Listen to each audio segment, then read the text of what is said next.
रजनी त्रिवेदी जी के Twitter post से मुझे ये पता चला कि रश्मि रथी प्रतियोगिता का आयोजन किया जा रहा है। मैं दिनकर जी के बारे में अगर ये कहूँ कि हमारी पीढ़ियाँ दिनकर जी की भक्त रही हैं, दिनकर जी के प्रति उनका अनुराग रहा है, तो अतिशयोक्ति नहीं होगी।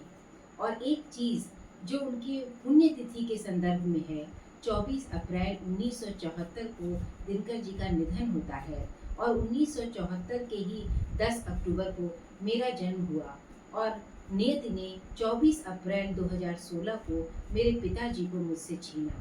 यानी 24 अप्रैल 1974 दिनकर जी, पिताजी सब एक अलग ही संयोग है और मेरे पिता रश्मि रथी का पाठ रोज़ सुबह करते थे। इतना कि हम लोगों को उसकी लाइनें याद तक हो जाती थी।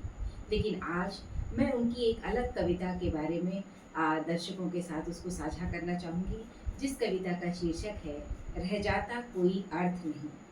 नित जीवन के संघर्षों से नित जीवन के संघर्षों से जब टूट चुका हो अंतर्मन, तब सुख के मिले समंदर का रह जाता कोई अर्थ नहीं। जब फसल सूख कर जल के बिन तिनका तिनका बन गिर जाए, फिर होने वाली वर्षा का रह जाता कोई अर्थ नहीं।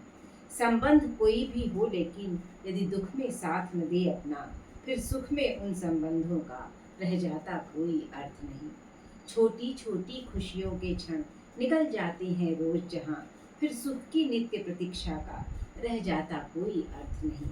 मन कटुवाणी से आहत हो, भीतर तक छलनी हो जाए, फिर बात कहे प्रिय वचनों का रह जाता कोई अर्थ नहीं। सुख साधन जितने हो पर काया रोगों का घर हो, फिर उन अनगिनत सुविधाओं का रह जाता कोई अर्थ नहीं, रह जाता कोई अर्थ नहीं। आज समय आ गया है कि हम इसके भाव को फिर समझें और फिर लोगों तक पहुंचाएं। इसी के साथ मैं अपनी वाणी को विराम देती हूँ। नमस्कार।